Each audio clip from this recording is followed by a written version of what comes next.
அனைவருக்கும் வணக்கம். இன்றைய வகுப்பில் ஓர் எழுத்து ஒரு மொழி சொற்களை படிக்க வைக்கிறோம். ஓர் எழுத்து ஒரு மொழி சொல் என்றால் என்ன தெரிஞ்சுக்கலாம். தமிழ் மொழியில் ஒரே எழுத்து மட்டும் தனித்து வந்து பொருள் தரும் இயல்புடையது. இதனை ஓர் எழுத்து ஒரு மொழி என்று அழைக்கப்படுகின்றது. சரிங்களா? இப்போ எடுத்துக்காட்டு பார்க்கலாம். அதாவது தீ. தீ என்பது என்ன? ஒரே ஒரு எழுத்து இல்லைங்களா? இதோட பொருள் என்ன? நெருப்பு. அடுத்து பாருங்க, பூ. பூ என்பது பார்த்தீங்கன்னா ஒரே ஒரு எழுத்து. இதுக்கான பொருள் பார்த்தீங்கன்னா மலர். இந்த மாதிரி ஒரே ஒரு எழுத்து வந்து அதுக்கு வந்து பொருள் வரும். சரிங்களா? அதாவது 2 எழுத்துக்கள் 3 எழுத்துக்கள் சேர்ந்ததான ஒரு சொல். ஆனாலும் தமிழ் மொழியில பார்த்தீங்கன்னா இந்த ஒரு எழுத்தே ஒரு சொல். ஓர் எழுத்து ஒரு மொழி அப்படின்னால ஒரே ஒரு எழுத்து, மொழி என்றால் சொல். சரிங்களா? அப்போ இந்த ஒரே ஒரு எழுத்து ஒரு சொல்லாக கருதப்படுகின்றது. தீ என்பது என்ன? ஒரு சொல். சரிங்களா? அது வந்து ஒரே ஒரு எழுத்து தான், ஆனாலும் இது வந்து ஒரு சொல். அதான் பார்த்தீங்கன்னா ஓர் எழுத்து ஒரு மொழி. இப்போ நம்ம இன்னைக்கு 10 ஓர் எழுத்து ஒரு மொழி சொற்களை வந்து படிக்க போகிறோம். இங்கே பாருங்க, இந்த பக்கம் எழுத்துக்கள், இந்த பக்கம் சுட்டும் பொருள்கள். சரிங்களா? முதல் எழுத்து ஆ.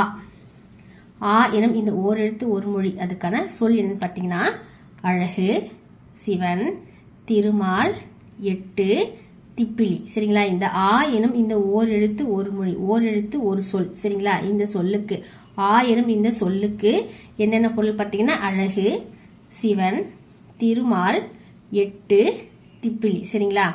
அடுத்தது ஆ எனும் இந்த ஓர் எழுத்து ஒரு மொழி சொல்லுக்கான பொருட்கள் என்னென்னு பார்த்தீங்கன்னா பசு, ஆச்சாமரம், ஆன்மா, வரை, அற்பம், மறுப்பு, நினைவு, உடன்பாடு, துன்பம், வியப்பு, இரக்கம். அடுத்தது பார்த்தீங்கன்னா ஈ.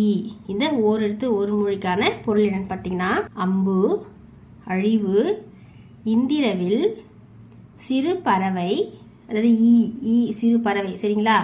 அடுத்தது குகை, பாம்பு, தாமரை இதழ், திருமகள், நாமகள், தேனி, நரி, வண்டு, பார்வதி.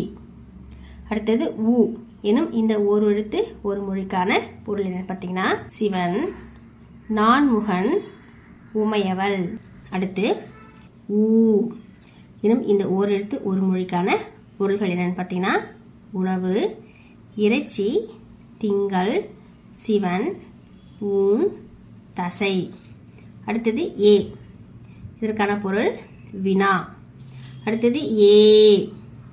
இதற்கான பொருள் என்ன பார்த்தீங்கன்னா சிவன், செலுத்துதல், திருமால், மேல் நோக்குதல், அம்பு, இருமாப்பு, விழிக்குறிப்பு.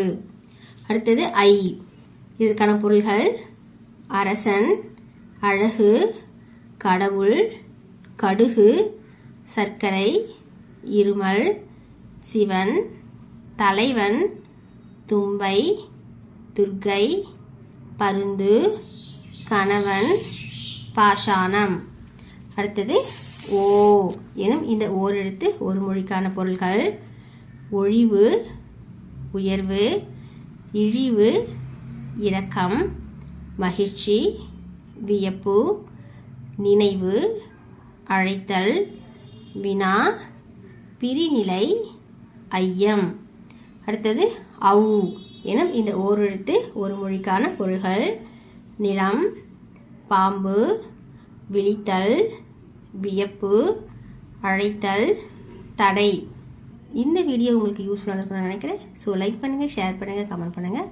மறக்காமல் நம்ம சேனலை சப்ஸ்கிரைப் பண்ணுங்கள். வணக்கம்.